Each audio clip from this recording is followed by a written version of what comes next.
Hello, good morning mga ka-Harden. So Mr. Harden Rongoro. So ngayong umaga nandito po tayo sa ating Harden. Dito po sa aking pipino plantation at ampalaya plantation mga ka-Harden. Dahil po gagawin po natin ang mga kaukulang garden maintenance para po sa araw na to. Tara mga ka-Harden, kung gusto nyo sabi natin matuto ng aking mga gawain dito sa ating Harden, tara samahan nyo po ako mga ka-Harden. So bali parang kailan lang mga ka-Harden ang may tanim natin itong ating mga pananim na pipino. Yan. So pero mga ka-Harden, pagkalipas po ng mahigit mga 45 days na po sila. Yan, kasi tinanim naman ito is last December 28, parang ganon. So 1 month na po sila mga ka-Harden. So, at ito na po mga ka-Harden, so nagsisimula na pong mamunga. Yan, may mga bunga na po mga ka-Harden itong ating mga pananim na pipino. So, yun po. So, meron na po. So, ibig sabihin mga ka-Harden, so bali, nagbubunga na yung ating mga pagpapagal, yung ating mga pagpapawis, pagdidilig, regular na pagkukultivate, at syempre, yung paulit-ulit na pagmumonitor nitong ating mga pananim. Makita po natin mga ka-Harden, yan, marami na po ng bunga. So, bawat puno nagsisimula na talagang mamunga mga ka-Harden. Yan, at medyo meron na ng malaki mga ka-Harden. Yan. So,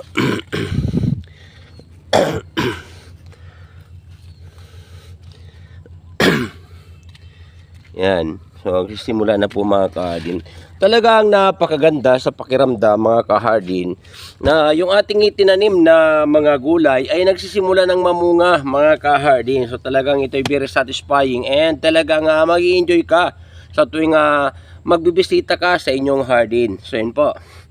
Papakita po natin itong isang puno. Yan. So ito meron na po ng medyo tatlong malalaking bunga na mga ka-Harden. Yan.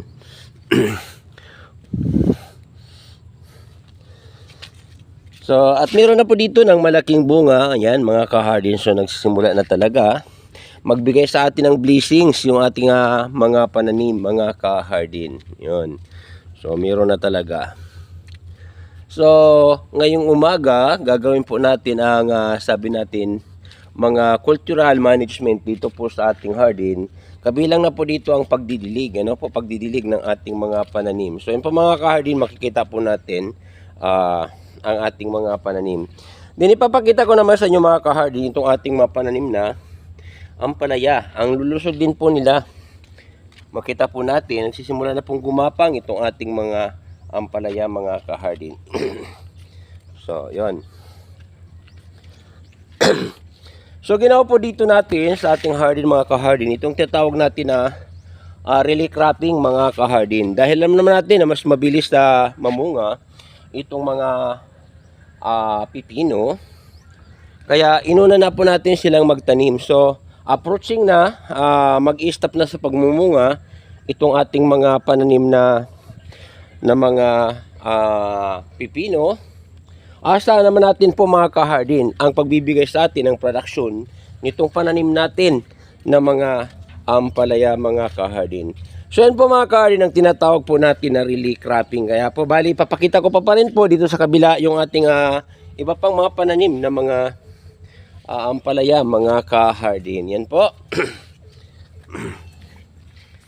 So sa pag-Harden mga ka-Harden, so talagang dapat yung puso mo, yung passion mo, yung puso mo, yung interest mo, dapat nakapokus po sa inyong mga gardening activity mga ka-Harden. So wag nating i-take for granted yung ating mga gawain dito po sa ating Harden mga ka-Harden. Yan. So yan, medyo magalaw ang ating camera dahil nga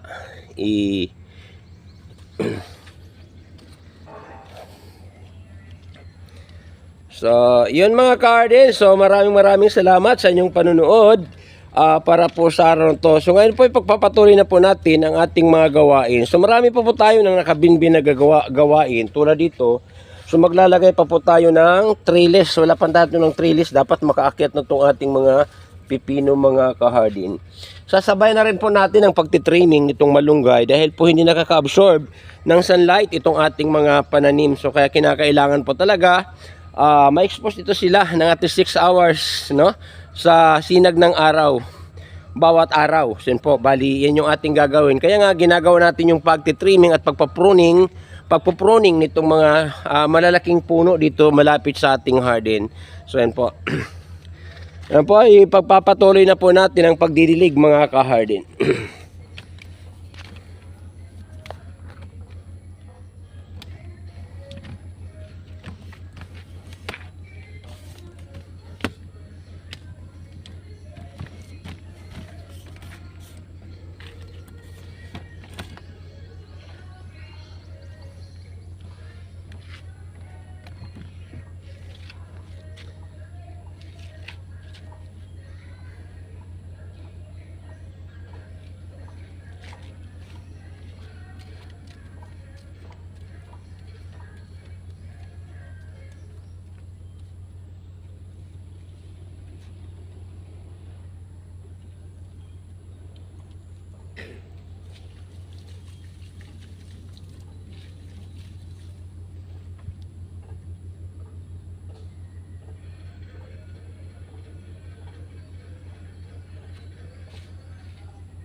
Yan mga ka-hardin, patuloy po tayo sa pagdidilig nitong ating mga pananim na mga pipino at mga ampalaya mga ka-hardin.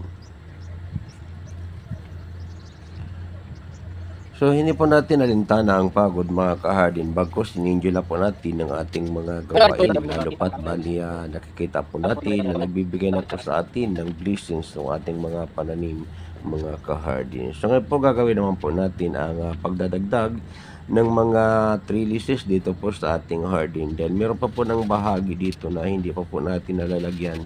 So kaya po hindi pa po nakakaakyat yung mga pananim natin ng mga pipino mga ka-hardin. So kaya mga ka-hardin, ngayong hapon na ito gagawin na po natin ang pagpipix nitong trellises para lahat po ng ating mga pipino ay sabay-sabay na po na umakyat at magbigay sa atin ng mas maraming produksyon mga ka-hardin. So ngayon po magpuputol na po tayo ng mga kawayan para gawin nating pigpin. Dahil doon natin itatali yung ating mga nylon. So at nang makagawa na po tayo ng mga pagapangan o trellises para po sa ating mga pananim na gulay mga ka-hardin. So kung nagustuhan niyo yung ating video para po sa araw na to, paki-like and share naman po. So maraming salamat in advance. Yan po, so bali kita po natin, bali talagang busy na po si Mr. Hard Ngorongoro sa paglalagay nitong mga pigpin para po kahit papano talagang maigawa na po natin ng pagpapangan o trellises o hagdan itong ating mga pananim na gulay. Makakit na yung ating mga pananim na pipino.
Ngayon natin na po ito, i-guide yung ating palaya. I mean, itong ating pipino.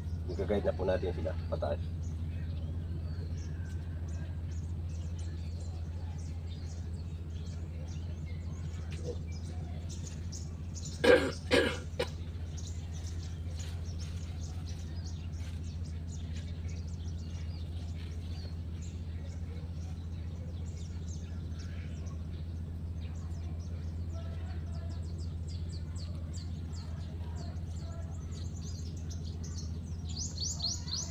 So, ayan na po mga ka-harden. Ayan, nailagay na po natin.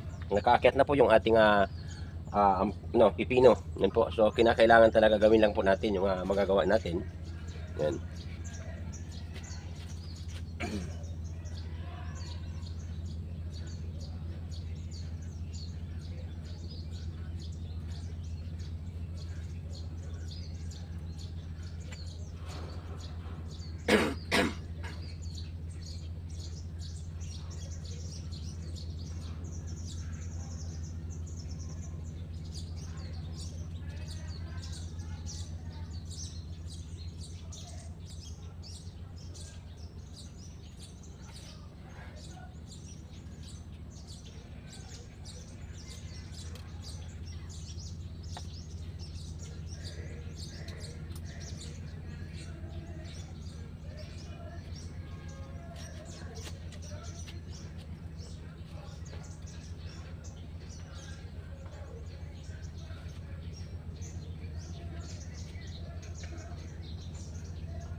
Ganyan lang po ang gawin nyo mga ka-hardin. So, iikot nyo lang yung mga sabi natin puno po ng pipino na hindi pa umaakyat dito po sa ating ginawa na trellises para po makaakyat na po sila mga ka-hardin. Ganyan lang po ang ginagawa natin na paraan para po may assist natin yung ating mga pipino na makipagsabayan na po sila sa iba. So, mas maganda po tingnan yung mga pipino na mayroon po talaga ng pre-provide na trellises o pagapangan mga ka-hardin.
Tapos na po tayo mga ka-garden. So maraming salamat sa panonood. Kita-kita po tayo ulit sa mga susunod na video ng aking i-upload. Yan, so mga ka-garden, bye-bye. God bless us all and follow for more. At mag-subscribe na rin sa aking YouTube channel at Hard ni Rongguro. Bye-bye!